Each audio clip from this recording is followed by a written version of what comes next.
มแด่พระรัตนตรัยขอถวายความเคารพอาจารย์ดร.หมอปุญญาสุทธิยานนท์เจ้าวาดวัดพุทธปัญญาโพโมนาสหรัฐอเมริกาแล้วก็ขอถวายความเคารพไปยังครูบาอาจารย์ทุกท่านวันนี้ก็ทางวัดพุทธปัญญามีนัดประจำกับรายการธรรมะในวันพระในฤดูกาลเข้าพรรษาซึ่งพระเดชพระคุณอาจารย์ได้จัดให้มีการเทศทุกวันพระจนถึงเที่ยงคืนแล้วก็สลับกันไปทีละ1 ชั่วโมงหรือว่าถ้าหากว่าอาจารย์ท่านไหนท่านมีธรรมะที่อยากจะสื่อสารไปถึงญาติโยมก็อาจจะถึง1 ชั่วโมงครึ่งครับอาจารย์ครับวันนี้รายการธรรมะในวันพระวันนี้เนี่ยก็อยากจะขอชักชวนอาจารย์ดร.วัฒนญาได้มาคุยกันแบบสบายๆครับครับสบายตลอดก็เลยวันนี้ครับก็เลยอยากจะชักชวนคุยธรรมะพื้นฐานซึ่งเป็นหัวใจสำคัญในพระพุทธศาสนาที่เกี่ยวข้องกับชีวิตของเราประจำวันอยู่แล้วแต่ว่าญาติโยมบางคนอาจจะไม่ได้ลึกถึงแล้วก็มองข้ามธรรมะข้อนี้ไปครับก็เลยชักชวนอาจารย์มาคุยถึงเรื่องอริยสัจสี่ครับโดยเริ่มต้นเลยครับนะครับขอกราบนิมนต์อาจารย์ได้เกริ่นหรือว่ากล่าวถึงความสำคัญของธรรมะข้อนี้เป็นเบื้องต้นหนึ่งครับครับมันก็ดูตรงไหนก็วิเศษไปหมดเช่นคำว่าอริยะมีคำว่าอริแปลว่าข้าศึกอีในความไปก็แปลงปีเป็นอายะอริยะก็แปลว่าไปไกลจากข้าศึกคำเดียวก็จบแล้วมันใหญ่แล้ว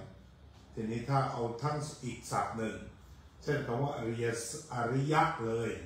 อริยะเลยไม่ถอดตัวข้างหน้าก็แปลว่าสิ่งประเสริฐที่เขาเรียกว่าความจริงนั้นประเสริฐแต่ถ้าว่ามันเป็นอริกับอียะเนี่ยถึงแปลว่าไปไกลจากข้าศึกอริข้าศึกครับนี่ก็คือแล้วแต่เราได้ยินว่าประเสริฐถ้าประเสริฐก็ต้องเป็นอริยะอริยสัจจะแล้วก็อีกอย่างหนึ่งมันแปลว่าสูงสุดสูงสุดก็คือจริงแท้ถ้าเราจะพูดภาษาเหนือจะชัดเจนที่สุดว่าจริงแท้จริงแท้เลยไม่มีวันหมดตัวนี้เขาใช้คำว่าแท้เลยความแท้เนี่ยอริยสัจมันแท้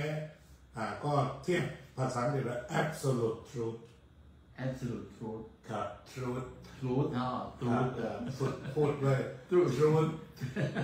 t s truth ทีนี้คำว่า absolute truth กับ conventional truth มันก็มี2 อย่าง absolute truth คือจริงสุดไม่มีตรงไหนที่ไม่จริงแต่ conventional truth สมมุติก่อนแล้วก็พอไปนี่จะไม่จริงครับทำไมพระไม่ห้ามฉันเข้าเย็นอย่างนี้เขาบอกwhy not ใช่ไหมถ้าเราไปทางอื่นเนี่ยแต่ถ้าเราบอก straightness คุยกับฝรั่งรู้เรื่องเลยยังไงครับก็หมายความ straightness ก็คือทุกข์ถ้าพูดถึงทุกข์ทางฝรั่งเขาจะถนัดว่าถ้า straightness เนี่ยจะดีกว่า suffering เพราะมันโดนเพราะหมายว่าตามสิ่งแวดล้อมเขาเนี่ยที่แปลใช้ภาษาเนี่ยบอกว่า stress เขารู้อาการหรือว่ามันหนักแค่ไหนครับอันนี้ก็คือเรื่องของคำว่า absolute truth หรือว่าความทุกข์อย่างเนี้ยก็จะเป็น absolute truth เป็นความจริงหรือว่าการพลัดพรากพวกนี้ก็ถือว่าทุกศาสนามีหมดไม่ว่าเป็นพุทธคริสต์อิสลามและอาการพลัดพรากเนี่ยจะร้องไห้เท่ากันหมดนี่คือ absolute truth แต่เราไม่จำกัดชาติศาสนาวัฒนธรรมประเพณีภูมิหลังอาหารนี่ absolute truth ลมหายใจเป็น absolute truth ลมหายใจให้กำเนิดเกิดชีวิตหยุดหายใจตายเมื่อนั้นเป็น absolute truth ใช้คำว่าความจริงสากลได้ไหมครับถ้าเป็นภาษาอังกฤษใช้คำไหนได้ไหมก็เนี่ยเขาใช้ absolute truth universal ก็ได้ universal truth ก็ได้ใช่ครับใช้ได้เลยครับลองเสนอมาอีก ทีนี้มันไม่มีพรมแดนอ่ะ unconditional truth ก็ได้ครับผมครับ unconditional truth ก็ได้ไม่มีข้อแม้เลยครับฉะนั้นเคกโต้ปังเนี่ย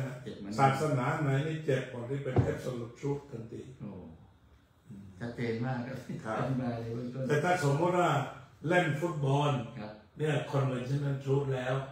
ต่างจากแชร์บอลวอลเลย์บอลยังไง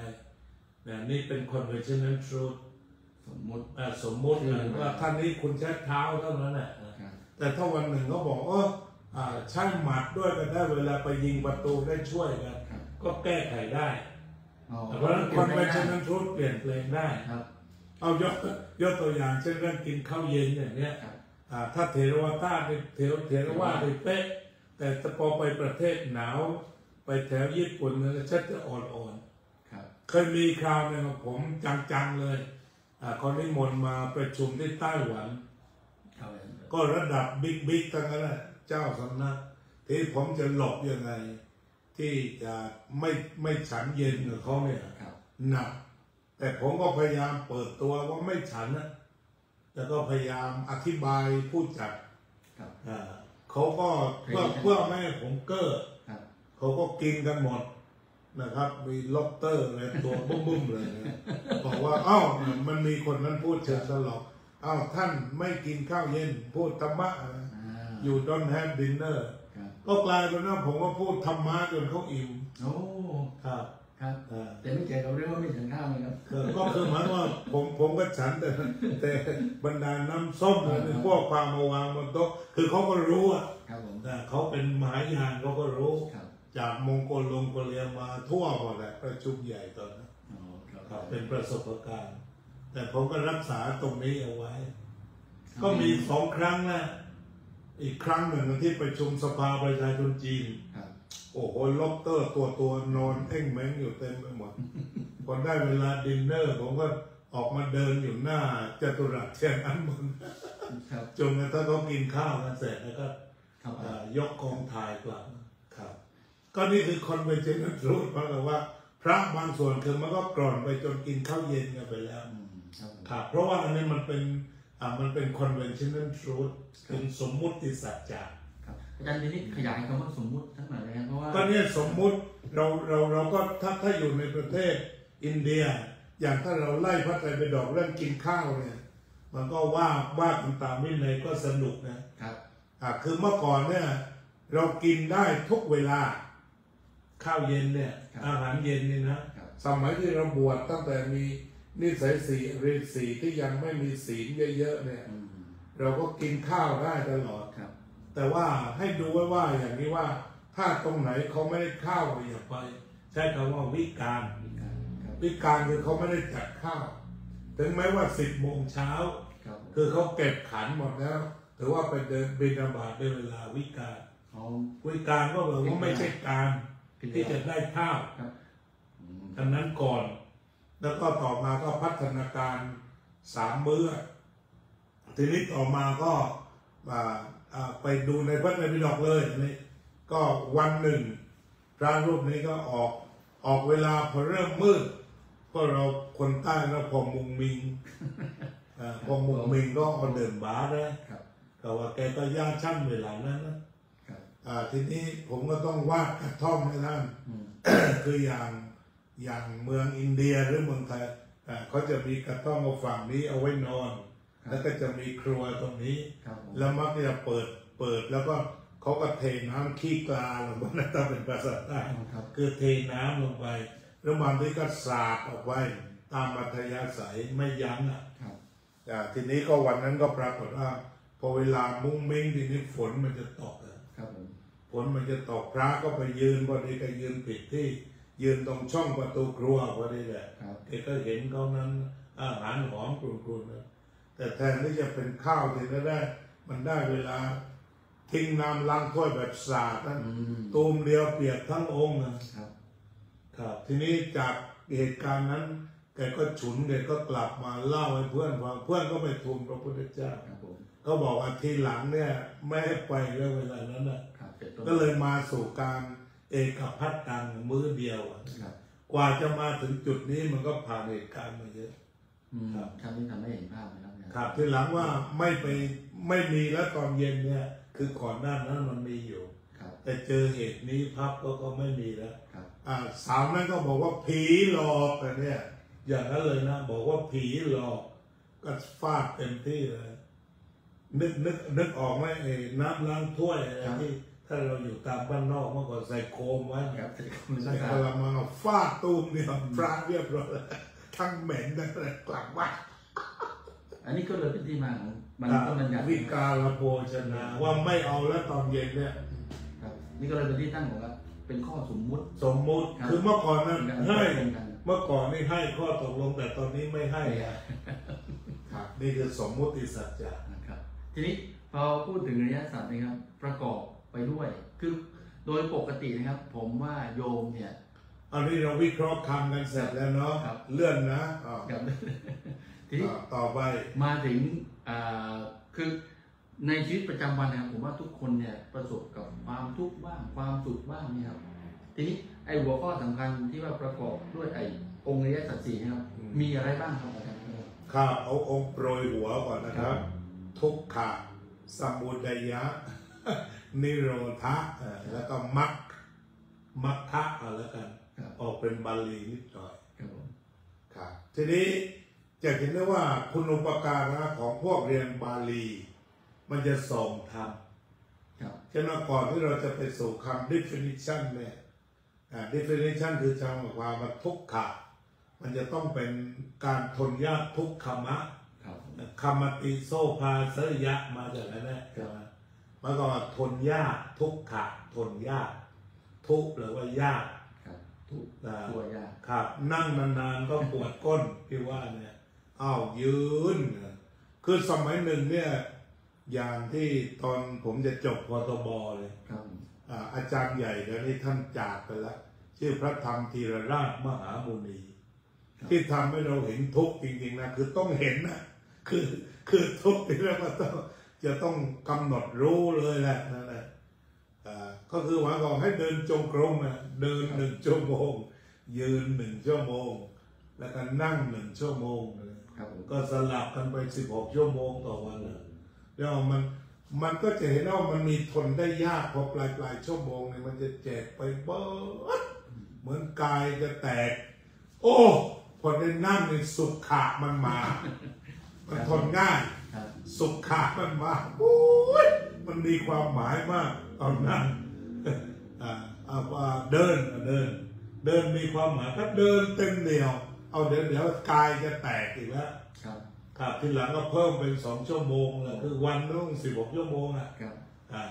แล้วก็ตกลงว่าโอเคเนี่ยอิทังทุกขังอริยสัจจังทุกเป็นอย่างนี้อย่างนี้ครับคือความจริงเลยครับอิทังทุกขังอริยสัจจังครับผมทีนี้เราก็สามารถจะประยุกต์ได้ว่าวันที่เราทุกข์มันก็เคยมีพอทุกข์ปั๊บก็อย่าไปทุกข์ตามบอกว่าท่องคาถาทีอิทังทุกขังอริยสัจจังครับคือว่ามันเกิดได้เช่นว่าเราจะไปโรงเรียน9 โมงเนี่ยแล้วก็รอรถเมล์ตั้งแต่7 โมง not in service ทั้งหมดอย่างสายนี้เนี่ยเริ่มทุกข์แล้วอิทังทุกขังอริยสัจจังนะแต่เพราะนั้นก็ทุกข์เกิดจับได้หมดทีหลังเนี่ยยังไงก็ได้เข้าคิวช้าเอามันเกิดอิทังทุกขังอริยสัจจังทนยากก็ทนยากเลยบางทีเราไปปฏิบัติธรรมมีพระ100ไม่ถึงเราง่ายก็ทนยากจะขึ้นเครื่องบินก็ทนที่จริงที่มันหนักมากคือทนในทนนอกในพอลุ้นกันไปนะแต่ทนในเนี่ย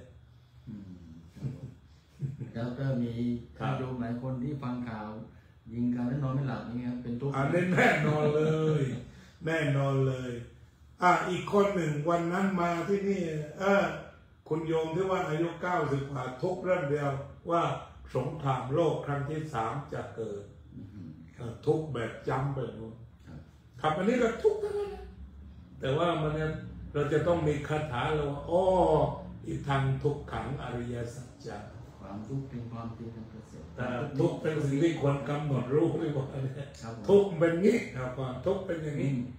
เป็นอย่างนี้เราโดนแล้ว โดนโอ้เนี่ยในทุกข์ละเนี่ยอีทางทุกขังมาแล้วเนี่ยคือผมว่าถ้าคนเคยปฏิบัติเนี่ยจะกำหนดรู้ได้ง่ายแต่บางคนเนี่ยอาการที่ว่ามีอาการสะใจให้ยิงหรือว่า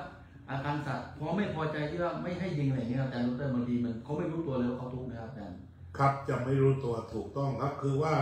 ในความสะใจมันนำไปตัณหานำไปเพราะฉะนั้นตัณหามันก็มาจากอวิชชาทำให้เราไม่รู้ทุกข์ถูกต้องแล้วครับนี่แหละที่ไม่รู้ทุกข์เนี่ยก็คืออวิชชาแล้วเราก็จะไปเพลินกับความเหตุแห่งทุกข์ตรงนั้นสะใจชอบชังอยู่ตรงนี้โดยไม่ได้เห็นว่าชอบชังเนี่ยคือที่มาของทุกข์ครับผมครับไม่ได้เห็นตรงนั้นทีนี้จะทำไงให้มันอีที่ง่ายต่อการกำหนดรู้นะครับอาจารย์อันนี้ก็คือต้องมานั่งกำหนดรู้แหละต้องฝึกครับผมไม่มีทางลัดด้านอื่นครับมันจะต้องเพราะว่าเกิดปุ๊บรู้ปั๊บเกิดปุ๊บรู้ปั๊บก่อนนะ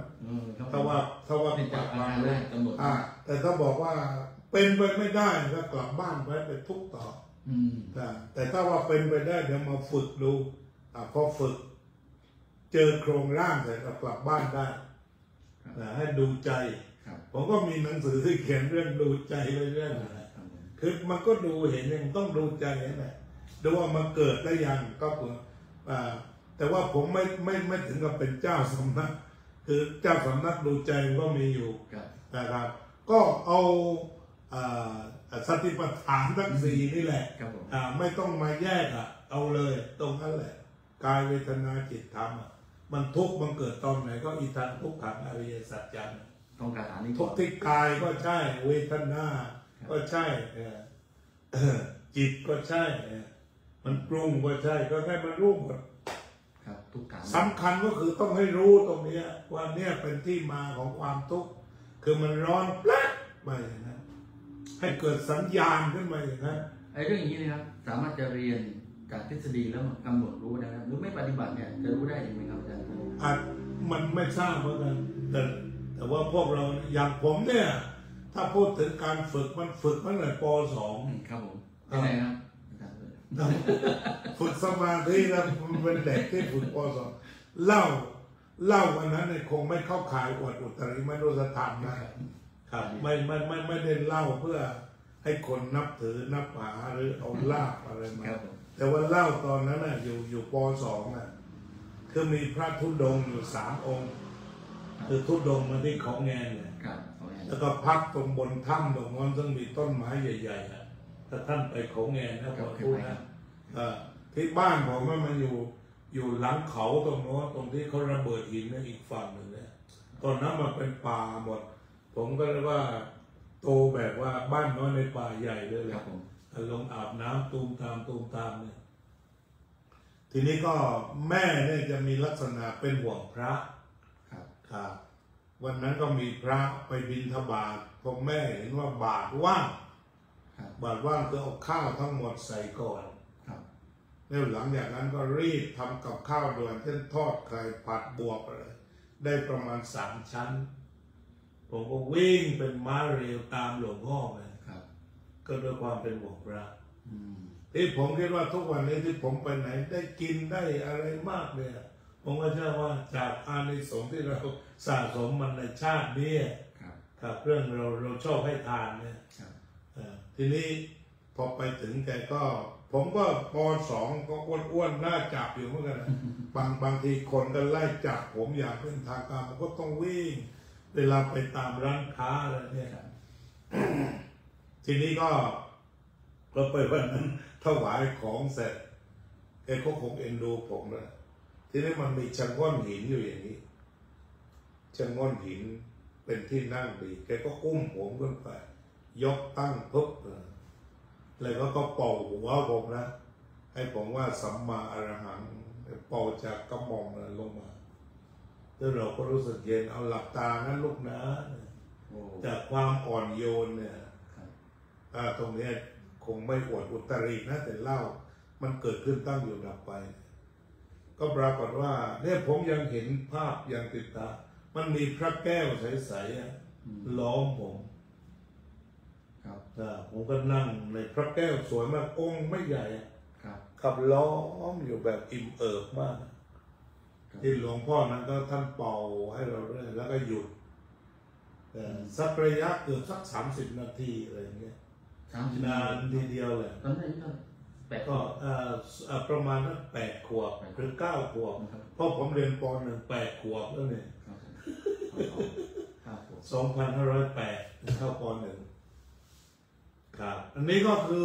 จากนั้นเป็นต้นมาผมก็นั่งแอบทำเรื่อยแอบทำเรื่อยแต่ว่าไม่ได้เห็นแบบนั้นแอบทำเรื่อยๆสัมมาอรหังไปเรื่อยก็มันก็ไม่มีอะไรแต่ได้สงบอยู่มันเหมือนที่พระพุทธเจ้ากล่าวว่าทุกครั้งที่ทำสมาธิเหมือนกับชาวประมงที่เขาเอาผ้าเช็ดกระดานขึ้นจากใจแล้วก็สุดท้าย10-20 ปีผ่านไปมันลุ่มลงไปไอ้ที่นั่นครับคือมันโดนผ้าแค่นั้นแต่มันลงไปเป็นนิ้วก็เหมือนสมาธิทีนี้พอผมบวชเนรมาบวช13 ขวบตอนนี้ก็เราครึ้มเราถือว่าเราบวชแล้วใช่ไหมครับผมก็เอากระป๋องไปกระป๋องใส่ทรายแล้วก็มีธูปเพราะว่าผมไม่มีนาฬิกาเลยก็นั่งจนกว่าธูปมันจะหมดทุกวันก็พุทโธไปเรื่อยแหละง่ายๆเช็คมานานเช็คมายาวนานครับแล้วทีนี้ก็พอผมไปอ่านหนังสือหลวงพ่อพุทธทาสกลายเป็นผมไม่เห็นยากตรงไหนที่เขาบอกกันนะผมอ่านมาตั้งแต่14-15ไอ้หนังสือมองด้านในเขาบอกโอ้ยพุทธทาสทิ้งมันยากตรงไหนจนกระทั่งโยมก็ลงขันซื้อคารวะสถานให้ผมเล่มหนึ่งโยมที่เขามานอน8 ค่ำ15 ค่ำแล้วผมก็อ่านให้ฟังแล้วอธิบายได้ด้วยนะแสดงว่าสั่งสมมายาวนานเขาเวลาเขาพูดว่าหลวงพ่อพุทธทาสยากตรงไหนโยมนั่งนะหลายคนก็พูดอย่างนี้นะครับได้ยินบ่อยนะแบบรายสุดท้ายได้คุยกับท่านงงทุกทีบอกว่านั่งสัก2 วันโดยที่มันจะหายงงมันจะต้องทำหนเนี่ยคือรับไขหนังสือคู่มือมนุษย์เอามา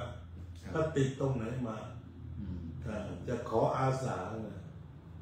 คือเนี่ยครับคนทั่วไปเนี่ยได้ผมเจอท่านนะผมชอบท่านมากเลยเพราะท่านเอางานของท่านมาคุยผมก็ฝันได้จะรังสรรค์งานหลวงพ่ออย่างนั้นคือพามาคุยกันที่ท่านอธิบายครับคือเนี่ยเรื่องของความทุกข์เนี่ยผมว่าโยมทั่วไปเนี่ยคือถ้าไม่ประสบกับความทุกข์ที่หนักนะครับอาจารย์เขาจะมองว่าสิ่งเหล่านี้อย่างเช่นว่าดูข่าวแล้วก็มีอาการโกรธมีอาการพอใจไม่เลยเขาไม่ได้มองว่าเป็นทุกข์เลยนะครับไม่มีครับแต่คนเน้นสะใจแล้วบางทีเราทุกข์กันเป็น20 ปีสะสมความเกลียดจนเหมือนกับหนอนมันอยู่ในพริกคือเรียกว่าถ้าพูดแล้วไม่เกลียดไม่มันก็ไม่ฟังเพราะฉะนั้นนักพูดของประเทศไทยที่ดังติดอันดับคือด่าคนอื่นให้คนเกลียดรู้สึกมันสะใจอย่างนั้นแต่ที่จริงมันเป็นปารุสวาจามันเป็นอะไรถ้าว่าภาวนามันก็รู้สึกว่าเจ็บจึ๊กถ้าไปด่าใครก็คือมันจะรู้ฉะนั้นที่หลวงพ่อพุทธทาสพูดว่าจะต้องเอาปรมัตถ์มาช่วยศีลธรรมนี่มันไม่ยากจะไปยากอะไรเข้าข่ายในการพูดก่อนครับมันจะไปยากอะไรเอาปรมัตถ์มาช่วยศีลธรรมก็คือว่าถ้าจิตคิดจะฆ่าคนโอ้เหมือนกับเข็มแทงก็หยุดตรงนั้นเพราะนั้นศีลก็เรียบร้อยครับแต่คนทั่วไปไม่เป็นอย่างนี้นะมันเนี่ยคือมองข้ามเรื่องพวกนี้ก็เลยต้องบวชนานๆรอคุยให้เขาไง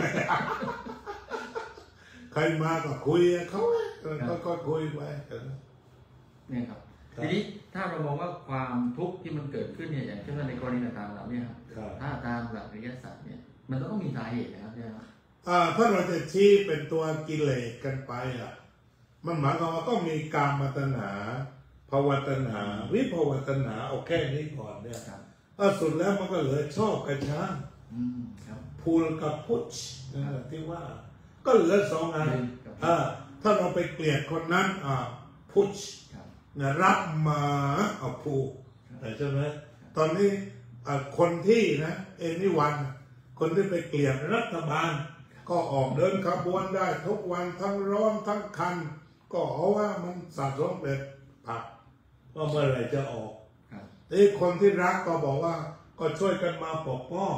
มันดีอย่างนั้นมันดีอย่างนี้เขาเสียสละอย่างนี้แล้วก็คนนี้ก็ทุกข์เพราะว่าห่วงว่าที่ไอ้ล้มมันจะล้มได้จริงแล้วก็ไอ้คนที่มันล้มกลัวว่ามันจะไม่ล้มก็ทุกข์ทั้งคู่ครับครับถ้าพูดในเชิงสมมตินะครับถ้าเราบอกว่าเนี่ยสิ่งที่เราคิดนี่มันถูกต้องนะครับอาจารย์ดร.ไอ้ฝั่งรักนี่บอกว่าฉันก็คิดว่าเขาถูกต้องนั่นเกิดปัญหาทเวภาวะขึ้นมาทันทีครับหมายว่าดวลิซึมมันมีดีมีชั่วครับแต่ทีนี้ที่เราพูดจึงจะเห็นธรรมต้องออกจากดีชั่วแล้วไปดูอาการอย่างเดียวครับถ้าติดดีติดชั่วไอ้คนนี้ชั่วปลวกนี่มันกินบ้านเราต้องฆ่ามันยุงมันต้องเอาให้หมดพันธุ์เพราะนั้นที่นี่เขาก็กลัวผมอย่างหนึ่งเวลาฤดูมดคันนี่มันจะมาเยอะผมเลี้ยงมดคันที่ถ้าเผลอผมไปไหนก็ได้รถกลับมาก็เรียบร้อยหมดแต่ถ้าผมอยู่นี่ผมไม่ให้สังหารเลยนะอย่างเดียวไปสักระยะมันจะมีหมัดเต็มหมดทั้งแถวลานธรรมเนี่ยมันจะขึ้นมานิยมหลายคนก็พยายามจะผลักดันให้ผมไปกิจนิมนต์อะไรจะได้จัดการให้ราบเรียบที่ผมก็ทำไม่ลงเพราะผมว่าสัตว์ทั้งหลายเป็นเพื่อนทุกข์เกิดเหตุตายไอ้พวกนั้นบอกว่าไอ้นี่มันโกหกเนี่ยมันล่อกูซะตายยกรักมึงพูดทำไมสัตว์ทั้งหลายเป็นเพื่อนทุกข์เกิดเหตุตายมึงล่อกูซะยกรักเลยคือเราใจเขาไม่เหมือนใจเราฉะนั้นบางฤดูนะมดคันขึ้นอย่างดีผมว่าวางขนมไว้เป็นจุดแล้วกินเป็นจุดโอ้สูตรเดียวของอาจารย์โพมันนั้นเลยอาจารย์โพบอกว่าเนี่ยมดขึ้นแล้วท่านก็พยายามไล่แต่ว่าท่านก็หาวิธีด้วยการที่จะเอาอาหารไปล่อให้มันไปอยู่เป็นจุดอย่ารบกวนใช่ครับอาจารย์โพเคยเล่าให้ฟังแล้วก็เลิกจากอานิสงส์ตรงนี้ผมก็ยังเหมือนไม่เล็กสากเนี่ยคนมันหมายตาจะล่อให้มันยกรังก็ตีเนี่ยทีนี้ถ้าผมเห็นเยอะๆผมก็จะพาไปปล่อยเย็นๆข้างนอกถ้ามันเยอะเกินไปนะอย่างข้างบนมี2 ตัวเนี่ยผมก็จะพาไปปล่อยหอยทากเมื่อก่อนเนี่ยหอยทากว่าภรรยาช่วงเราปรับดินไม่ไหวแล้วคุณนิคมเอาน้ำต้ามาปลูกแล้วก็พาปลูกคล้อยหลังมาคุยตรงนี้ผมไปมันล่อนะขาดหมดเลยซื้อมาต้นหนึ่งหลายตังค์ที่หลังผมเองก็ค่อยจัดการเองเก็บใส่ถุงแล้วพาไปไว้ที่โบตานิคอลการ์เด้นบอกมาอยู่นี่นะมีต้นไม้กินเยอะมากคือเนี่ยผมว่ามีจำนวนไม่น้อยที่เหมือนที่อาจารย์ดร.พูดคือเราสัตเพสัตตาแต่ว่าหลักส่วนใหญ่จะทำไม่ได้นะคือหมายความว่ามันเห็นแก่ตัวขั้นลึกแล้วเราก็บอกไม่ได้นะจะนำโรคมานั่น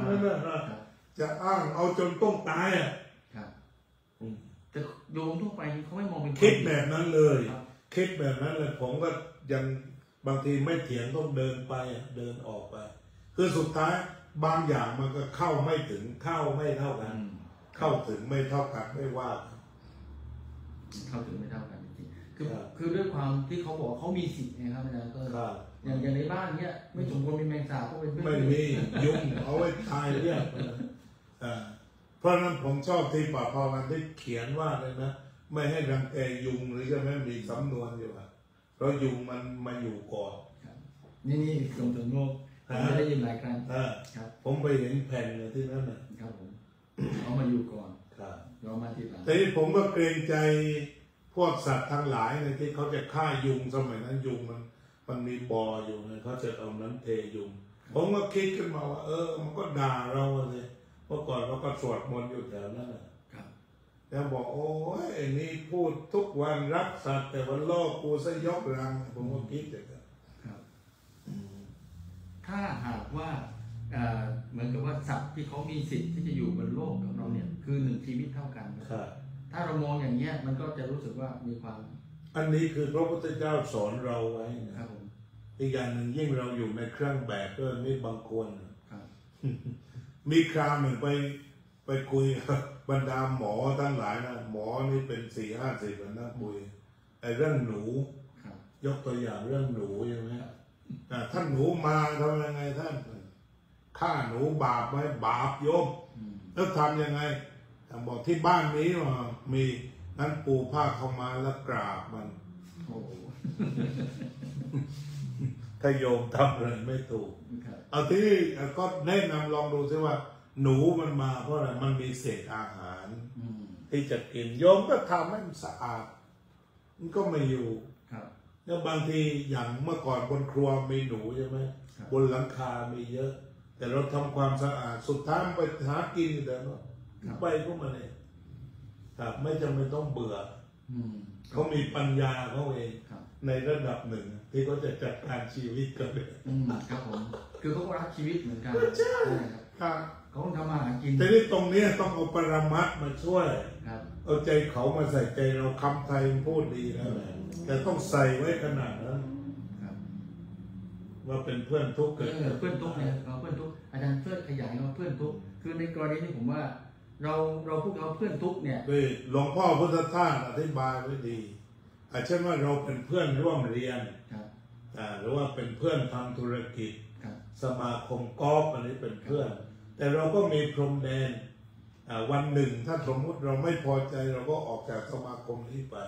แต่ถ้าเพื่อนทุกข์นี่เราออกไม่ได้มันทุกข์เหมือนกันหมดเพราะนั้นตัวเพื่อนทุกข์เนี่ยมันเป็น universal love unconditional love unboundary love ตัวเดียวไม่มีพอ2บรรทัดแรกเนี่ยเป็นเพื่อนทุกข์เกิดแก่เจ็บตายเอาถ้ายุงมันเกิดมันแก่มันเจ็บเพื่อนเรามากงูเห่าเพื่อนทุกข์เกิดแก่เจ็บตายเอาถ้างูเห่ามาทำยังไงก็รู้ว่าเพื่อนเราดุหน่อยก็อยู่ให้เป็นที่เป็นทาง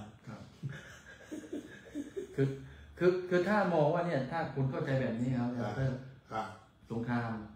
ไม่มี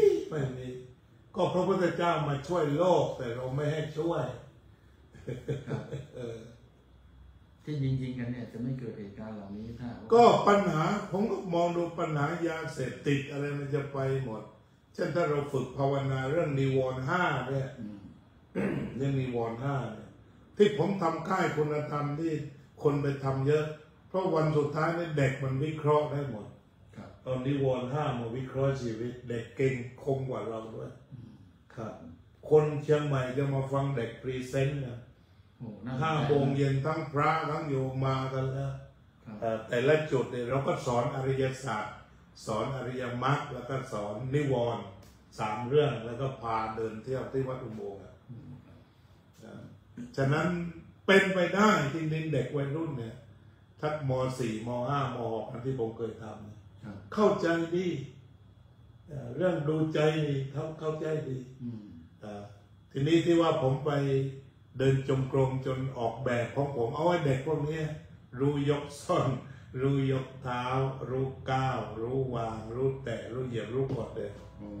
ที่อาจารย์เมธียังจำได้เลยตอนนั้นคือให้มันละเอียดนั่นฝึกตัวร่วมละเอียดพอ6 โมงเช้าให้เดินจงกรมชั่วโมงอาจารย์จะเรียนพวกนี้ลูกทีมคือเนี่ยผมว่าก็ดีเหมือนที่อาจารย์อธิบายถ้าเราพูดเป็นเชิงวิชาการมากนะตัวธรรมะมากนะบางทีอาจจะจำยากครับแล้วก็อาจารย์เวียนก็ทำกลอนเดินจงกรมไว้ด้วยครับผมเก่งเดินทางไกลใฝ่เพียรสามารถพิฆาตโรคด้วยช่วยย่อยอาหารสำราญการเดินเลิศเพลินความคิดจิตเบาสบายวันนี้มีตั้งเกณฑ์เลยนะครับขอว่าได้ยินครับผมไปร้องครับทีนี้พอเราพูดถึงว่าสมุทัยครับถ้าพูดในเชิงลึกเชิงธรรมะเนี่ยหรือว่าเอาอาจารย์ยกเคสตัดดี้ดีกว่าครับอย่างเช่นว่าคือว่าพูดไม่วิชาการแล้วเรายกมาเลยสมมุติว่าเรามีความทุกข์หรือว่าสอบไม่ผ่านมันจะเข้าหลักอริยสัจได้ไงโอ้โหอยากเป๊ะเลยแบบวิเคราะห์กันเลยวันนั้นผมก็ไปบรรลุอยู่ห้องแลบนะครับคือบางตัวผมยังอ่านไม่หมดมันอ่านไม่หมดเราบอกโอ้เอาวิชาเป็นทุกข์อย่างนี้เองเราอ่านไม่ทันมัน14 หมดแต่ว่าพอนั่งทำก็จริงก็เขี่ยไปเขี่ยมามันก็เกิดขึ้นมารู้เองไง เพราะเราอ่านแต่ขณะนั้นเราโอ้กูอ่านไม่หมดเนี่ยเลยบอกโอ้เอาวิชาเป็นเหตุให้เกิดทุกข์มาทันทีเพราะเราไม่รู้ไงแต่ถ้าว่ามันรู้หมดทุกข้อแล้วขนาดเดินไปก็ไม่ได้ทุกข์อะไรอันนี้ทั่วไปทั่วไปทุกข์คือสองไม่ผ่านแต่สาเหตุก็คือว่าไม่เอาวิชาคือมันทำไม่ได้ไม่เอาคือไม่รู้สูตรนั้นไม่รู้ปวดหัวนี่แหละอวิชชาแต่ถ้ามันวิชาแล้วก็จบอันนี้ง่ายๆใช้สำหรับเด็กๆเลยได้เลยอวิชชาเป็นสาเหตุของความทุกข์คือมันไม่รู้ใช่นี่เอาแบบเผินๆก่อนเพราะนั้นเวลาเด็กเรียนหนังสือเรียนนั้นมันทะลุแล้วเราก็จะมีความสุขตลอดเวลาในการเรียนทุกเรื่องเรียนคือผมขอยกตัวอย่างสมัยที่ผมเรียนสมมติเราเรียนมัธยมต้นนะมันมี10กว่าวิชาแล้วก็แต่วิชาเรามีความถนัดไม่เท่ากันและทีนี้ในช่วงเด็กๆเนี่ยก็ต้องเผื่อเวลาเล่นเวลาเรียนคือมันต้องมีเวลาเล่นเวลาเรียนเวลาเพื่อนบ้างเวลาทำงานบ้างเนี้ยแต่นี้เวลาเราเกิดความทุกข์มันมีความกังวลกังวลใจอย่างนั้นใช่ครับผมว่าไอ้นี่ยังได้อ่านแล้ววิชานี้ยังไม่ได้อ่านเพราะว่ามันต้องศึกษาวิชานั่นน่ะคืออวิชชาเพราะอะไรเพราะเมื่อมีอวิชชาเสร็จแล้วเราก็ต้องเดินด้วยปัญญาเอาที่ผ่านไปแล้วพลาดไปแต่ต่อไปต้องเตรียมตัวอย่างผมตั้งแต่เด็กถ้าพูดถึงที่มีคุณครูคนหนึ่งที่โรงเรียนวัดประสาทในกรนะภาษาอังกฤษเป็น1 ตัวก็คือเขียนตูด1 ทีถ้าไม่ได้สมัยนั้นแล้วก็ท่านมีความเป็นธรรมมากให้คุณทำไม้เรียวไปเองทำไม้ไม่เข้าขั้นตีแล้วอันตรายไม่เอาเช่นบางคนเอาไผ่หนามไปไม่เอาคุณต้องเหลาให้เนี้ยบคือตีแล้วมันนูนๆนะแต่เจ็บมันจะมีเสี้ยนมีอะไรไม่ได้ไม่เข้ามาตรฐานคือต้องดูก่อนตีทีนี้ผมลูกเนี่ยผมก็ทำให้ผมเกิดลูกขึ้นท่องจนได้หมดศัพท์ชั้นป .6 ผมก็บอกว่าขอท่องให้ครูก่อนก็ท่องเลยนะ CSAR แชร์เก้าอี้ RU double Bรับเบอร์ยางลบ RU รูเลอร์บรทัด SAK สับ LA double DA ลัดดาก็ท่องหมดพอขึ้น COUNTY country ประเทศ MAP Mac 11ท่องให้ครูจนครูบอกได้แต่ว่าเวลาเพื่อนเขียนคุณต้องเฉลยได้คือผมก็ไปเป็นครูในช่วงนั้นนะเพราะว่าไปฝากธนาคารว่าผมท่องแล้วเนี่ยผมท่องจริงนะครับผมแต่แล้วถ้าเวลาผมต้องเฉลยครูจึงยอมรับว่าผมได้จริงพอเพื่อนเขียนเสร็จแล้วก็ผมก็ต้องเฉลยไงThailand TSAILAND Thailand ก็เกี่ยวELEPHANT elephant ก็ท่องไปนะทำไมท่องเพราะกลัวไม้เรียวก็หลุดพ้นคือนี่มันมีแรงกระตุ้นก็ต้องบำเพ็ญความเพียรมีวิธีการบำเพ็ญความเพียรแล้วอีกอย่างหนึ่งผมก็สมัยแรกมาจากเขาแงงมาเรียนวัดประสาทเนี่ยแม่ต้องหุงข้าวทีผมเองก็น่าสงสารตี 4ก็ตื่นแล้วตี 3บอกว่าใช้ก้อนข้าว3 ก้อนแล้วหักไม้ว่าผมว่าแม่นอนนะผมทำเองนะแล้วไข่ใส่ก็ไป3 ฟองแล้วก็กินข้าวแล้วก็บางทีก็ต้มอีก 4-5 ฟองเอามาฝากเพื่อนผมเลี้ยงเป็ดด้วยเลี้ยงเป็ด20 ตัวครับแล้วก็จัดการมาอยู่โรงเรียนน่ะก็คือไม่ต้องซื้อของกินแต่ชวนเพื่อนแถวๆนั้นแหละแล้วก็หลายแกงทีนี้มันรวมกันก็ไม่ต้องไปซื้อหลายแกงผมออกไข่ของผมคนละฟองต้มมาแจกเพื่อนก็เอาแกงปลาไหลมาบ้างเด็กในตลาดแกงเนื้อบ้างสมันบ้างกลายเป็นวงใหญ่กระบวนการเหล่านี้จะเรียกว่ามักได้ไหมครับอะไรนะครับมักเลยครับคือเนี่ยมันเป็นกระบวนการที่แก้ปัญหาว่าก็สัมมาวายามะสัมมาสติสัมมาสมาธิก็ท่องขี่จักรยานไปก็ท่องสัพนะครับผมขับไปเลี้ยงควายก็ท่องสัพเพราะผมมีหลายอาชีพเลี้ยงควายเนี่ยแล้วก็ปลูกผักอะไรมีเยอะครับ ก็พวกนี้ก็ท่องศัพท์ไปหมดจนได้ขึ้นสมองตามที่ครูว่าครับนี่ก็ถือว่าเป็นกระบวนการหรือแก้ปัญหาก็ process ถูกต้องและเป็นมรรคเป็นมรรคถูกต้องครับแล้วต้องเพียรด้วยครับเนี่ยผมประกอบเพราะว่าบางทีเนี่ยการที่อาจารย์ดร.ต้องเนี่ยครับบางทีบางคนไม่ได้คิดว่านี่คือเรื่องของสมาธิที่ต้องก็ได้แล้วได้ในนั้นนะมันก็คิดออกไม่ออกก็โดนป้าไปเลยเพราะว่าไปคุยกับครูไว้ว่าคือเนี่ยถ้าเด็กๆนะครับอาจารย์ดร.รู้กระบวนการเหล่านี้คือสิ่งที่เขาทำอยู่คือว่าผมมันจะมีลูกอย่างหนึ่งหมายความว่าถึงวันนี้ที่ไปนั่งเรียนนั่งถึง2 ทุ่มทุกวันมันก็คล้ายๆสมัยผมเป็นเด็กนิสัยนี้มันไม่เคยหายเลยเช่นว่าตอนนั้นไปเล่นฟุตบอลอย่างเงี้ยจะได้ติดทีมโรงเรียนแล้วเนี่ยผมก็ต้องไปซ้อมตั้งแต่เมื่อแล้วก็สุดท้ายก็เอาดีทางบอลไม่ได้เพราะว่าชอบเตะเพื่อนอะไรบางทีเขาเรียกหมีควายจนมามีปัญหาทุกทีแต่คุณไม่มีปัญหานะมาหุ่นอ้วนเขาเรียกหมีควายไข่เทียมไข่เคยแล้วแต่เพื่อนจะเรียกแต่ไข่เคยนี่นะครับแล้วแต่เพื่อนจะเรียกครับผมทีนี้กลายเป็นว่าผมก็วิ่งได้เหรียญเงินในระดับจังหวัดโอ้โหครับวิ่งได้ทีนี้ทำยังไงที่บอกผมว่ามันลูกจริงอ่ะคือบางทีนะพอสัก10 วันก่อนแข่งบางทีผมวิ่งมาจากบ้านเลยครับ4-5 โลเดี๋ยวเป็นการซ้อมมาเลยนะมาเลยเช้าเลย4-5 โลเอาเลยแต่เมื่อก่อนนี่ก็จะเช้าเนี่ยพวกนักฟุตบอลจะออกจากปราสาทแล้วไปถ้ำของเงินแล้วก็กลับกันอย่างนั้นจะมาอาบน้ำเก็บตัวกันนะครับนี่ผมก็ทำมากกว่านั้นอีกกลับบ้านวิ่งต่อนี่เป็นความเพียรเป็นความเพียรนะครับเหมือนที่จะว่าเป็นโปรเจกต์เนี่ยเป็นโปรเจกต์คือว่าเรามีสัมมาทิฏฐิว่ากูต้องทำอย่างนี้ถ้ากูไม่ทำอย่างนี้กูสู้เพื่อนไม่ได้กูเขียนภาษาอังกฤษได้กูโดนตีตูดแน่นอนนะถ้าเราใช้การงานหรือการเรียนการศึกษามาทำอย่างนี้ครับอันนี้มันก็เป็นมรรคมันก็รอดกันแล้วกันครับผมบางคนไม่ต้องท่องเก่งคุณก็ทำเยอะๆก็เอาตัวให้รอดนะก็เพื่อความรอดนะหลุดพ้นนะความรอดเลยคือถ้านักศึกษาเอากระบวนการธรรมะเนี่ยไปสอดแทรกในกระบวนการแบบนี้ว่าสิ่งที่เขาทำอยู่นี่เขากำลังปฏิบัติธรรมอยู่แล้วไหมครับนั่นคือปฏิบัติธรรมครับอย่าแยกออกจากชีวิตนะของแท้ครับผมคืออย่างนี้เวลาเราพูดถึงปฏิบัติธรรมเราลืมไปใครก็ว่าการมาเดินจงกรมอยู่ตรงนี้ช้าๆนี่คือเข้าห้องแลบครับผมใช่ครับแต่ทีนี้พอว่าเราออกไปจริงคือออกฟิลเวิร์กที่ถ้าว่ายังไม่แม่นก็กลับมาอีกเพราะนั้นทิ้งวัดไม่ได้เหมือนกันเพราะว่าเป็นที่ซ้อมเพราะฉะนั้นถ้าเราอยากจะเป็นระดับแชมป์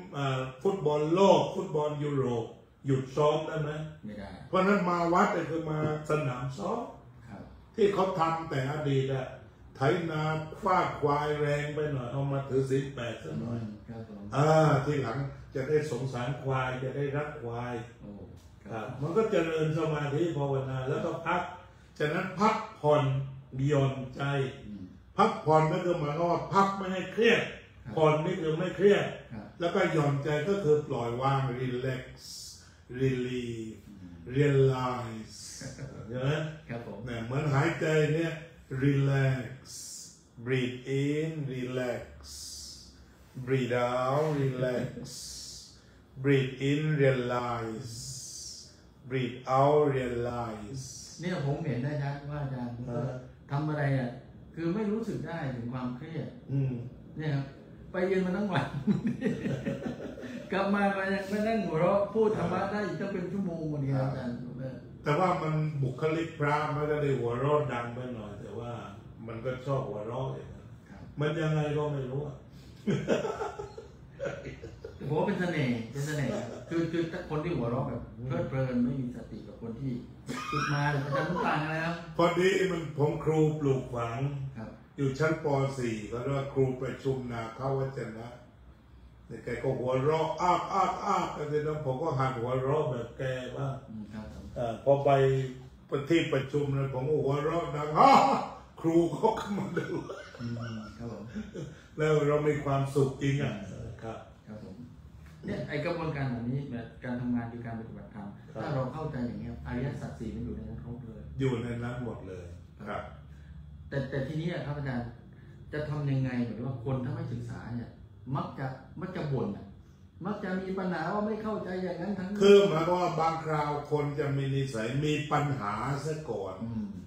อันนี้ก็มีปัญหานี่ก็มีปัญหานี่ก็มีปัญหาอันนี้ผมก็เจอบ่อยเช่นว่าเรามาอยู่อเมริกาโยมทั้งหลายท่านบอกก็ชอบพูดเรื่องมีปัญหาถ้าทำอย่างนี้เดี๋ยวปัญหาจะอยู่ตรงนี้ทำอย่างนี้ปัญหาอย่างนี้คือสุดท้ายคืออยากทำไม่ได้ทำไม่ได้ทำมันเป็นปัญหาฉะนั้นเราพอลองเจอปัญหาปุ๊บเราก็หาทางออกสิก็อริยสัจนั่นแหละคือไปหามรรคไปเรื่อยๆเพราะปัญหาทุกอย่างมันมีทางแก้แต่ว่าแก้แล้วนี่จะแฮปปี้หรือไม่แฮปปี้ยกตัวอย่างถ้าเรามีหมอคนหนึ่งเลยครับแต่ก็ถูกตัดขาครบ2 ขาจึงจะหายเบาหวานครับแต่ต่อนั้นนี่ตัดตรงนี้เลยครับเป็นหมอเพราะฉะนั้นผมว่าบางอย่างมันก็มีทางแก้แต่แก้แล้วขาหายไปทั้ง2ครับแต่ว่าบางอย่างบางคนแผลเปื่อยพอแก้เสร็จแผลหายเปื่อยคือมันออกมาทั้งบวกทั้งลบก็ต้องรอไว้ว่าทำแล้วจะบวกหรือจะลบแต่ว่าต้องใส่ขบวนการใส่ความเพียรเข้าไปแล้วก็สุดท้ายก็คือยอมรับยอมรับเนี่ยยากครับต้องยอมรับโดนตัดขา2 ข้างครับคือถ้าตัดขา2 ข้าง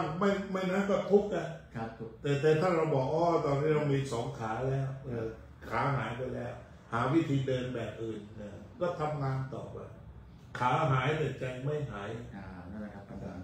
รักษาใจครับอาจารย์นี้เราจำได้ครับทีนี้เราพูดกันถึงว่าอันนี้มันพอเป็นรูปธรรมที่มองเห็นได้ทีนี้ถ้าเราเลื่อนขั้นหรือยกระดับมาถือว่าบอกว่าไอ้อริยสัจ 4เนี่ยนำไปสู่ความพ้นทุกข์ครับหมายถึงว่าทีนี้เอาเป็นว่าผมอยากอธิบายทฤษฎีละครับผมคืออาจารย์จะเข้าสู่ทฤษฎีละแต่ทฤษฎีก็คือมันบอกภาพปฏิบัติคือพระพุทธองค์เนี่ยก็คือปฏิบัติทุกอันนั่นแหละที่พระองค์บอกใช่ไหมแต่อริยสัจเป็นอย่างนี้อย่างนี้อริยสัจเป็นสิ่งที่ควรกำหนดรู้แล้วก็พระองค์ก็กำหนดรู้เรียบร้อยแล้วแต่เอาตามพระพุทธเจ้าพระอรหันต์ดีกว่าครับเพราะฉะนั้นมันก็ต้องมี3 ประการอย่างนี้เอาทีนี้เราบอกกระท้อนเป็นอย่างนี้อย่างนี้กระท้อนห่อเป็นอย่างนี้อย่างนี้กระท้อนห่อเป็นสิ่งที่ควรกำหนดรู้แล้วก็ตอนนี้ได้กำหนดรู้แล้ว3 ลูกขบวนการอริยสัจ 4ก็เป็นอย่างนี้ครับผมพูดถึงกระท้อนทำให้ผมรู้สึกเลยปัสสาวะเวทนาตานุตาพบจ้าเกิดเป็นคนกินกระท้อนน้ำลายกินเลยขนมจีนขนมจีนเป็นอย่างนี้ยังไม่ได้กินก่อนใช่ไหมฮะก็กำหนดรู้ว่าน้ำยาเป็นน้ำยาป่าเป็นไงแล้วก็สุดท้ายก็ได้กินแล้วขนมจีนน่ากินสุดท้ายพอกำหนดรู้แล้วก็ได้กินเรียบร้อยไปแล้ว3 ชามจบเพราะนั้นอริยสัจหรือว่าสิ่งทั้งหลายในโลกนี้ต้องคุมด้วย3 ตัวนี้ถ้าเป็นภาษาธรรมะว่าอริยสัจอาการ12ครับก็ต้องคูณ4ครับก็3 ตัวคูณหมดคูณ4ครับผมก็เป็น12นั่นเองครับอาจารย์เราจะอาศัยแล้วก็ไออาการเหล่านั้นยอดมากธรรมะพระพุทธเจ้ายอดมากเลยอาจารย์รู้ไหมครับถ้าเรากำหนดรู้เนี่ยว่าอันนี้คนกำหนดรู้อันนี้รู้แล้วอันนี้ได้ทำแล้วครับแต่จะมีกระบวนการยังไงในอย่างเช่นว่าทำไมต้องมานั่งสมาธิแล้วจะมีเกี่ยวข้องกระบวนการก็มันกระบวนการสติปัฏฐาน 4หรืออานาปานแล้วก็เอาสำรวมอินทรีย์ก่อนเพราะมันเกิดที่ตาหูจมูกลิ้นกายใจทั้งหมดทุกสมุทัยนิโรธมรรคเนี่ยท่านก็ว่าไปเลยเกิดอะไรขึ้นพอใจกามตัณหาในสติปัฏฐานใช่ไหมเอาไม่พอใจวิภวตัณหาก็อยู่ในนี้หมดพระพุทธเจ้าให้อุปกรณ์มาแล้วอุปกรณ์คืออุปกรณ์นั่นคือสติปัฏฐาน 4อานาปานสติเพราะนั้นอานาปานสติก็คือสติปัฏฐาน 4แต่ดีเทลเยอะครับก็เป็นความประเสริฐของพระพุทธองค์ทั้งหมดครับก็ให้อุปกรณ์มาแล้ว เพราะนั้นเราเรียนวิทยาศาสตร์เราต้องเรียนทูมันก่อนมีทูเครื่องมือครับเพราะนั้นเครื่องมือของการเดินไปหาอริยสัจอย่างเต็มที่ก็คือเอาสติปัฏฐาน4อานาปานสติอันนี้ที่ผมยก2ตัวก็ไม่ไปถึงโพชฌงค์เนี่ยเพราะอันนี้มันสุดยอดมันบอกแอคชั่นทุกตัวมันมีปฏิกิริยาทุกตัวอานาปานสติหรือว่าสติปัฏฐาน4เนี่ยมันมีกริยาปฏิกิริยาสหกริยากริยาปฏิกิริยาสหกริยาทั้งหมดเข้าตามกระบวนการทีสิแอนตี้เซซิสซินเทซิสมีกิเลสแล้วก็มีปฏิบัติแล้วเป็นโพธิผ่านกระบวนการของอานาปานสติครับทั้ง2ตัวนี้คือมันอุปกรณ์ทิ้งไม่ได้ครับผมถ้าเป็นยุคกองนะครับอันนั้นคือตัวนี้ผมใช้คำใน2อย่างแท็กติกที่จริงยุคพองก็คืออานาปานสติแต่คุณไปเถียงกันเรื่องลมอยู่ปลายก็อยู่หัวไม่ใช่ประเด็นว่ามา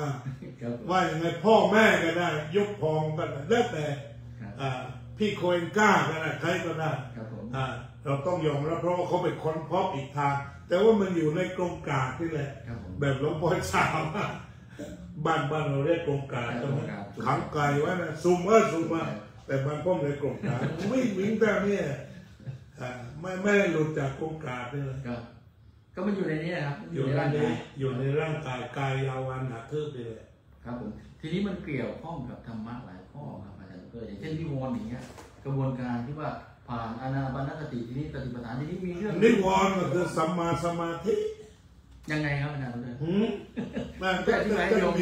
จะหนีไปไหนสติปัฏฐาน4ธรรมานุปัสสนาเนี่ยอ่านหนังสือเลยมีนิวรณ์เลยมีอริยสัจ4คำว่าธรรมานุปัสสนาคือนิวรณ์คืออริยสัจ4อนิจจังทุกขังอนัตตาสุมกันอยู่ที่นั่นก็ในสติปัฏฐาน4นั้นมันก็มีอริยสัจอยู่บอกพ่วงท้ายเลยคำว่าธรรมานุปัสสนาคืออริยสัจแต่ทีนี้เวลาปฏิบัติเนี่ยธรรมานุปัสสนาไปอยู่ตอนท้ายครับสติปัฏฐาน4มีกายเวทนาจิตแล้วก็ทำแล้วก็ทำเขาว่าไงแต่ทำเนี่ยก็คือว่านิวรณ์ทำว่าสมมติว่ามันเป็นอนิจจังทุกขังกายก็เป็นอนิจจังทุกขังอนัตตาเวทนาก็เป็นอนิจจังทุกขังจิตตานุปัสสนาก็เป็นอยู่ของหลวงพ่อพุทธทาสท่านบอกตั้งแต่ขั้น1มันก็เป็นวิปัสสนาไปแล้วหายใจเข้าหายใจออกรู้แล้วก็เข้าออกเป็นอนิจจังทุกขังอนัตตาตั้งแต่ขั้น1มาก็คือมีหมวดธรรมมาตั้งแต่ต้นเลยแม่เราจะบอกว่ามาเอาขั้น12มาตามแต่มาขั้น1นะเป็นวิปัสสนามาหมดเพราะฉะนั้นมีบางท่านนะแบบว่าคุยวิปัสสนาแบบการเมืองนะหมายความว่าอานาปานไม่เป็นต้องพองยกอย่างนี้คุณเล่นการเมืองแล้วเนี่ยแต่ไม่คุณตั้งพรรคแล้วเนี่ยพรรคยุบหนอพองหนอกับพรรคอานาปานสติเนี่ยคุณเล่นแล้วแต่ความจริงถ้าคุณเข้าใจก็พองยกก็คือลบอาการของลบไม่ลงคุณจะพองได้นะถ้าไม่หายใจออกจะยุบได้คุณจะไปเป็นเศษยังไงแสดงว่าเนี่ยหมวดธรรมนี่ตั้งแต่เริ่มแล้วโอ้ยจับจ่อเลยทุกอันเป็นหมดเอาอาจารย์ขุดมาถามมาทีนี้ครับมีโยมหลายคนครับเนี่ยเป็นปัญหาคือเวลานั่งสมาธิขุดไปครับเวลานั่งสมาธิเนี่ยมันจะมีปัญหาเรื่องนิวรณ์ครับเขาพยายามจะเวลานิวรณ์ว่าใส่วิปัสสนาเลยดูก็หลวงพ่อพูดไว้เลยตามดูตามรู้ตามเห็นครับผมตามดูหลวงพ่อพุทธทาสพูดว่าครบถ้วนตามดูตามรู้ตามเห็นเอากรรมฉันทะโผล่พรวดตามดูตามรู้ตามเห็นเพราะว่าจิตเปลี่ยนพับมันก็ดับไปเพราะจิตมันเกิดดับนิวรณ์ตัวนั้นดับแล้วก็ว่างในจิตว่างอยู่พอว่างเสร็จตัวใหม่เกิดก็ตามดูตามรู้ตามเห็นดูทีนี้โยมหรือคนทั่วไปแม้แต่พระเองก็ตามสมัยผมปฏิบัติท่านเอาเราตัดทฤษฎีเอาท่านว่าไม่ต้องยกหนังสือมาแล้วว่าเวลานั่งครับ มันอยากจะได้สมาธิมันอยากจะสงบ อยากก็ต้องดูอยากจนดับไปในเริ่มต้นเลยพอนั่งปุ๊บเนี่ยมันไม่สงบเลยฟุ้งซ่านฟุ้งซ่านก็ฟุ้งซ่านแล้วก็ดูไปฟุ้งใหม่ก็กำหนดใหม่ฟุ้งใหม่ก็กำหนดใหม่นี่ครับเพราะฉะนั้นเวลาวางใจเนี่ยเพราะฉะนั้นจึงให้เข้าใจว่าที่เราต้องฝึกคือเข้าแหลกให้หนักเพื่อที่จะทัชชิ่งฉะนั้นพอคุยถึงจุดนี้แต่ที่ว่าเราจะเข้าค่ายกันในวันเดียวไม่พอ10 วันสวนโมกข์ถูกต้องมันก็พอเห็นครับผมครับผมว่านี่เป็นทางออกที่ดีครับอย่างที่ว่าเหมือนที่ท่านราหุลที่ท่านเขียนหนังสือเดียวว่าอยู่เพียงราตรีก็น่าชมที่ว่าท่านติดกัญชางงแงนเนี่ยท่านอาจารย์ราหุลท่านมีหนังสือเพราะมันหมดเวลาจะหมดไม่ให้เล่าอาจารย์ราหุลสักนิดไหมครับผมได้ครับได้ครับได้สถานดีอนุญาตนะครับคืออาจารย์ราหุลเนี่ยเป็นเด็กอยู่ริเวอร์ไซด์ครับผมเป็นเด็กอยู่ในยุคโอมาคยามของอาจารย์นั่นแหละยุคอะไร1196กว่านะครับผมเด็กๆแต่ว่ายุคฮิปปี้ใช่ไหมครับอาจารย์ในยุคนั้นทีนี้แกเองก็บังเอิญเนี่ยไอการบรรจุหลักสูตร World Religion ของฝรั่งเนี่ยมันดีคือเรียน Community College อยู่แถวริเวอร์ไซด์แต่ว่ามันบรรจุวิชานี้ต้องเรียน9 ศาสนา9 ศาสนาครับที่อย่างคอลเลจเนี่ยผมเรียนผ่านมาแล้วคะแนน100ผมได้125โอ้ทำไมได้เขาให้โบนัสก็ถูกบทนั้นก็ถูกหมอก็เท่ากับ125ได้มาแล้วได้ใส่พัดเชิญสอนอยู่หลายเดือนเหมือนกัน9 ศาสนาเลยนะทีนี้อาจารย์ราหุลเนี่ยท่านก็ไปประทับใจเกี่ยวกับเรื่องของพุทธศาสนา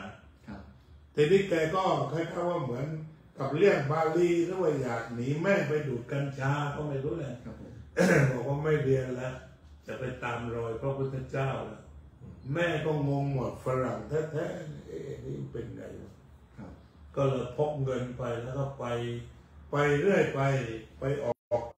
แต่พบกัญชาดีไปตั้งแต่กรีกแล้วที่พบอยู่ตลอดเลยคือพบกัญชาครับไปพบที่กรีกก็จะได้พบไปอัฟกาดีแล้วปากีนี่อัฟกาเนี่ยกัญชาดีที่สุดอัฟกานิสถานครับทีนี้แกเองก็เลยโอ้ยอยู่เป็นเดือนเลยจะจากไปนี่ติดอกติดใจเลยพาใส่รองเท้าเอากัญชายัดใส่รองเท้าไปด้วยแล้วก็เข้าปากีพวกก็จับจะแขวนคอเอาปากีเป็นประเทศปากีสถานครับทีนี้ก็จับกัญชาได้ในรองเท้าทีนี้แกพูดยังไงก็ไม่รู้เขาก็เลยมีการเขียนจดหมายมันเดินทางสัก3 เดือนได้แหละสมัยโบราณนี่นะก็ฝากเรือฝากอะไรมาเนี่ยก็สุดท้ายก็คือขอเงินแม่เลยเขาส่งเงินแบบไหนสมัยนั้นแม่ก็ส่งเงินมาแล้วก็เจรจากับทางคุกว่าขอไถ่ตัวราคาเท่านี้เขาก็ปล่อยแต่เขาอบรมดีนะบอกคุณพอถ้าฟังดูคุณก็ดูดมา3 ประเทศแล้วพอนะขอให้โชคดีในการตามรอยพุทธเจ้าเนี่ยพวกมุสลิมนะมันบอกแกทีนี้แกก็มันหนักนะอยู่คุกนะคงพอนะครับทีนี้เดินออกไปที่แคชเมียร์ก็เรียกว่าจะไปกินอากาศบริสุทธิ์หยุดไปได้หลายเดือนเหมือนกันพอดีไปมาเจอเพื่อนพาลงเรือไปดูแสงจันทร์ไม่นานเพื่อนก็ชักกัญชามาแบ่งแสบอีกก็ต้องสูบกัญชากลางทะเลสาบกลับมาอีกดูดกัญชาอีกครับแล้วหลังจากนั้นก็สูบอยู่เพชรเมียร์แล้วก็พยายามหาทางว่าจะไปทำวิปัสสนาสักทีว่าไงนะทีนี้อ่านตรงนั้นแล้วก็ขำมาแล้วว่าเขามีคอร์ส10 วันแต่พระทิเบตจัดครับผมพอไปถึงเนี่ยก็บอกขอร้องว่าขอวันละมวนได้ไหม พระก็โมจะไล่ออกจากสำนักเลยแม่ เรื่องแบบนี้มันต้องหมดดิคนจะทำวิปัสสนาอย่างไรขอวันละมวนอยู่นะแกก็ฮึดสู้ก็อยู่แกบอกว่าพอทำไปได้สัก3 วันเนี่ยแกก็ร้องไห้ทั้งคืนมันเห็นความเลวมันขึ้นมานั่งร้องไห้เลยมาเลยหยุดทำนั่งร้องไห้ก่อนทีหลังก็ร้องสดๆแล้วไม่ต้องหลับแล้วทำความชิบหายชั่วร้ายกับแม่เหลือเกินโกหกพกลงอะไรทุกอย่างที่ตัวเองจะไปหาความช่วยมันก็เห็นขึ้นมา6-7 วัน10 วัน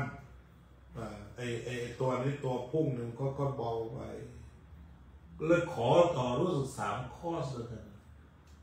3 คอร์ส3 คอร์สของที่นั่นเลยของทิเบตนะครับแต่ทิเบตเนี่ยเขาดีบอกถ้าคุณจะอยากจะบวชไปบวชเถรวาทไปลังกาแกก็โอ้โหชีวิตใหม่นะยังอยู่ไหมครับอาจารย์ยังท่านเป็นอาจารย์วิปัสสนาชั้น 1อยู่ฝั่งตะวันออกอยู่วัดศรีลังกานานๆมาฉันข้าวกับผมสักครั้งมาเนี่ยครับผมอายุมากกว่าผมหลายปี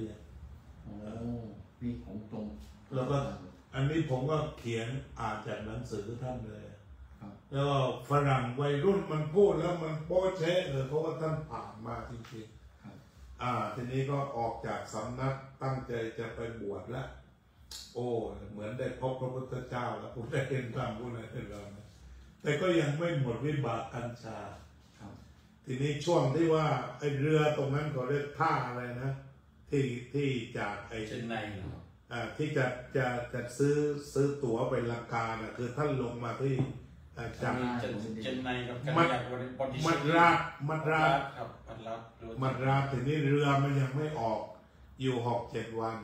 เย็นๆแกก็มานั่งสมาธิดูคลื่นครับ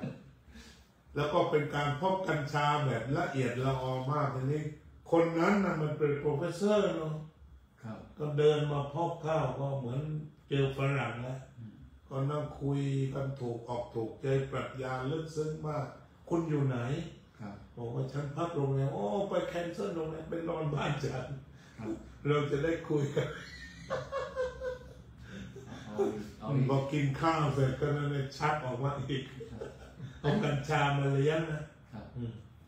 ดึงออกมาแกก็สู้ไปแกนั้นนะมวนสุดท้ายที่นั่นแล้วก็ขึ้นเรือมาบวชเนรอยู่2-3 ปีแล้วก็บวชพระแสดงว่าท่านชอบหมายถึงว่ารสครับก็รสชาติที่ว่านี่พูดเรื่องเอาชนะตัวนี้แล้วก็สุดท้ายก็กลับบวชกลับมาหาแม่บอกว่าเป็นอะไรคนนั้นเป็นแม่เขาบอกที่ฉันบวชเป็นพระโมนะเป็นอะไรก็ได้มึงแม่หมายถึงแม่ปล่อยแล้วแม่ปล่อยครับผมแต่ที่หลังนี่แม่ติดแกเลยต้องมาหาแม่เรื่อยเลยรู้สึก90 กว่าแม่แกนี่ผลของวิปัสสนาแกสอนอยู่ที่สำนักอะไรนะดังอยู่ทางตะวันออกจำไม่ได้แหละแกนานๆแกจะมาเที่ยวที่นี่โอ้ยังมีชีวิตอยู่ครับยังมีชีวิตทำงานได้อย่างยอดเยี่ยมครับผมครับโอ้ก็พอสมควรแก่เวลาคือวันนี้ผมคือได้ทั้งสาระที่เป็นที่ว่าเกี่ยวเนื่องกับที่ว่าเห็นภาพเป็นรูปธรรมอย่างเช่นเกี่ยวกับเพราะฉะนั้นเราก็มาถึงว่าในการเข้าสมาธิเนี่ยจำเป็นถ้าเราจะรู้จักจิตเนี่ยนั่งหลับตาเถอะอย่าปฏิเสธอย่ารีบปฏิเสธตัวนี้นั่งหลับตาสักเดือน2 เดือนแล้วแต่แล้วก็ดูใจคือหลับแล้วก็ดูใจไม่ต้องคิดว่าเดี๋ยวเคลิ้มจะเห็นแสงไม่ต้องเอาอะไรทั้งนั้นเอาตรงนี้ให้จิตมันเกิดดับให้หมอบเลยแหละครับผมเพราะฉะนั้นไอ้ก็คือผมเน้นว่าถ้าคุณเข้มแข็งพอดีแล้วก็คือไม่ต้องนั่งกันได้ถูกต้องกำหนดจิตได้ไวพอไม่ต้องนั่งไม่ต้องดูไม่ต้องเห็นจิตเพราะว่าคุณได้แล้วแต่ถ้าว่ายังอ่อนแอจำเป็นที่สุดที่จะต้องนั่งแบบคอร์ส10 วันคอร์ส20 วันทีนี้จำเป็นแค่ไหนขึ้นอยู่กับคุณดูสติปัฏฐาน4ได้ชัดแค่ไหนถ้าวันเดียวชัดก็เลิกเลยก็เอาไปใช้เลยเพราะนั้นอยากจะเห็นความสัมพันธ์ทีนี้บางคราวเนี่ยครูบาอาจารย์เราทั่วโลกขนาดนี้คือจับหย่อมเดียวแล้วก็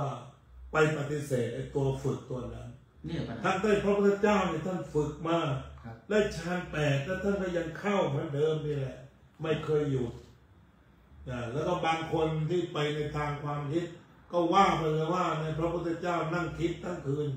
เหมือนหลวงพี่อะไรเนี่ยที่ไม่เอ่ยชื่อท่านหรอกนะท่านบอกไม่พระพุทธเจ้าไม่ได้หลับตาคิดนั่งคิดทั้งคืนแต่ความเป็นจริงแล้วเนี่ยเราอย่าลืมว่าอ้าวไม่กี่วันก็ล่อฌาน8ซะแล้วแล้วก็ได้สัญญาเวทัติไตรโรจน์สุดยอดของฟาวเดชั่นด้านนี้เป็นเพียงว่าคืนที่ตรัสรู้เนี่ยท่านย้อนสอนเกิดสิ่งใหม่การตรัสรู้ซึ่งไม่เคยมีมาก่อนทุกครั้งในวิ่งปื๊ดสัญญาเวทัติไตรโรจน์7 วันนั่งไปเลย15 วันนั่งไปเลยมีคราวหนึ่งท่านเดินจงกรมรู้สึกว่างัวตาย3 คนตาย2เนี่ยแต่ว่าฟ้าผ่าแต่ท่านก็เดินลืมตาออกมาเรียบร้อยตายแล้วเหรอไม่ได้ยินตอนนั้นเพราะฉะนั้นสมาธิลึกเนี่ยพระพุทธเจ้ามีแต่ทีนี้พอถ้าเราอ่านในพระไตรปิฎกคืนตรัสรู้เนี่ยก็คือหมายว่าพอท่านจะเข้าไปสัญญาอีกมันไม่ไปอย่างนี้มันก็บึ้มเข้าไประลึกชาติเลยอยู่ตรงนั้นถือว่าการตรัสรู้เริ่มตรงนี้มันกลายเป็นปุพเพเพราะเมื่อก่อนเนี่ยท่านก็เดินไปซื้อของที่สัญญาเวโรธแล้วก็พักอยู่ที่นั่น15 วันก็ไปอยู่นั่นน่ะแต่เท่านี้พอไปนี้เจอร้านใหม่ทีนี้ว่าบเลยครับชั้น4แล้วนะยังไม่ข้ามชั้นหน้าเลยบึ้มเลยเพราะฉะนั้นถ้าอ่านตามพระไตรปิฎกที่ผมคิดว่ามันยังจำเป็นอยู่นะถ้าฟังแล้วก็จำเป็นผมว่าจำเป็นมากๆครับมันต้องผ่านกระบวนการนี้แล้วก็การตรัสรู้ว่าปุพเพเสร็จจะไม่จุตูปปัฏฐานสวัคยานแล้วก็จบสวยถอนเกลี้ยงเลยสวะไม่มีสวะกิเลสตัวติ๊กเดียวก็บึ้มเลยจบสิ้นจบแล้วแต่พอจบสิ้นเนี่ยวิชาที่มันได้มาเยอะมันต้องทวนอีก49 วันโน่นที่ว่าลูกติดพันแต่บรรลุเสร็จแล้วแต่ดีเทลมาทวนปฏิโลมบาทต่างๆเนี่ยดีเทลตัวนั้นต้องทวนอีกทวนรายละเอียดเนี่ยมันพิจารณาเห็นนะครับไม่จะบอกบรรลุแล้วก็หยุดเลยไม่ทำอะไรท่านมาเรียนต่อ49 วันเรียนเรื่องคุ้นเคยในการตรัสรู้ครับคือถ้าพูดอย่างนี้เนี่ยคือมันมีหลักฐานในพระไตรปิฎกใช่ไหมครับอันนี้ผมก็คลั่งพระไตรปิฎกนะครับก็เชื่อไปหมดนะเพราะฉะนั้นเนี่ยเรื่องราวต่างๆนี่ไม่ใช่มีขึ้นมาไม่อยู่ในพระไตรปิฎกก็เพลินนะก็เรียนแล้วก็เพลินด้วยถือว่ามันเป็นกระบวนการเช่นตอนตรัสรู้เนี่ยมันปึ้งเลยก็ไปถึงฌาน4คือไม่ไปต่อไงธรรมดามันทะลุไปโน้นทุกทีเพราะฉะนั้นไอ้การตรัสรู้ตรงนี้ที่เราเรียกว่าตถาคตโพธิสัตถาที่เราต้องเชื่อท่านแล้วเรื่องชาติหน้าอย่างเงี้ยเราก็ต้องอาศัยท่านคนเดียวแหละคนอื่นบอกก็ไม่เชื่อท่านอย่างนั้นที่ทุกวันนี้ที่เป็นเนี่ยเพราะนั้นถ้าก็ถามอาจจะดูโง่ๆหน่อยใช่ไหมคุณเชื่อไหมกันนะวิทยาศาสตร์พิสูจน์ไม่ได้นะก็เชื่อพระพุทธเจ้าเชื่อนะก็บวชมาเนี่ยเชื่อจนบวชเชื่อในการตรัสรู้ของพระพุทธเจ้าครับแล้วพระองค์ตรัสรู้ดีนะ1รู้จักตัวเอง2รู้จักคนอื่นหมดเนี่ยพระไตรปิฎกก็บอกว่าเนี่ยกรรมดีกรรมชั่วที่นำไปเกิดเนี่ยมันก็ออกจากบ้านนี้บ้านเช่าบ้านพังแล้วก็ไปบ้านต่อไปเนี่ยมีข้อความอยู่อย่างนั้นที่น่าสนใจแต่ตอนนี้ทีหลังก็หมดแล้วการทำลายเรือนก็เสร็จสิ้นแล้วเมื่อกิเลสที่จะนำไปเวียนว่ายตายเกิดหมดฉะนั้นถ้าถามแล้วเนี่ยเราไม่ได้สุดโต่งตายแล้วเกิดก็มีกลับใดที่กิเลสพวกนี้ยังมีอยู่แล้วกิเลสอะไรที่ทำให้เกิดก็ตัณหากรรมอวิชชามันต้องไปเป็นชุดเป็นแพ็กเกจแต่ถ้าแพ็กเกจระเบิดแล้วก็จบการเกิดก็ไม่มีต่อไปแล้วทุกครั้งท่านบอกนัตถิทานิปุณณภโวการเกิดไม่มีอีกต่อไปไอ้คำนี้ผมชอบนัตถิทานิปุณณภโวนั่นคือไม่เกิดพอไม่เกิดก็ไม่ตายอีกต่อไปค แต่ไอ้ที่ก็ยืนยันได้ว่ามีการเกิดเพราะว่าท่านบอกว่านี่ต่อไปจะไม่เกิดยืนยันแต่ที่ไปเกิดนี่ก็มีอยู่นะก็จุตูปปาตยานะจุตาก็แปลว่าตายอุปาทาเกิดอีกตายแล้วเกิดนะคำแปลญาณเห็นรู้การเกิดนะครับญาณใน extraordinary knowledge ตัวนั้นแปลเป็นภาษาอังกฤษแปลมันจะได้ถึงใจมันไม่ใช่ knowledge ธรรมดา extraordinary ต้องพูดอังกฤษหลังสวนใส่เข้าไปมาพูดว่า extraordinary ยากไปต้องชัดเจนพอสมควรแก่เวลาครับสมควรครับอาจารย์ครับก่อนที่จะจบรายการขอกราบอาจารย์ดร.ได้ให้พรโยมหรือว่าผู้ที่รับฟังรายการนี้นะครับก็การศึกษาอริยสัจคือความจริงอันประเสริฐสรุปแล้วทุกข์กับไม่ทุกข์ก็ขอให้จ่อไปตรงนั้นแหละดูไปตรงนั้นเวลามันเกิดก็ให้ท่องคาถาอีกทางทุกขังอริยสัจจะทุกเป็นอย่างนี้มันทุกยังไงพอเราภาวนาพระมันก็ดับทุกทีเพราะจิตมันก็เกิดดับฉะนั้นก็ขอเป็นกำลังใจทุกคนให้เข้าใจจิตเกิดดับแล้วก็จิตว่างแล้วก็ห่างทุกท่านทุกคน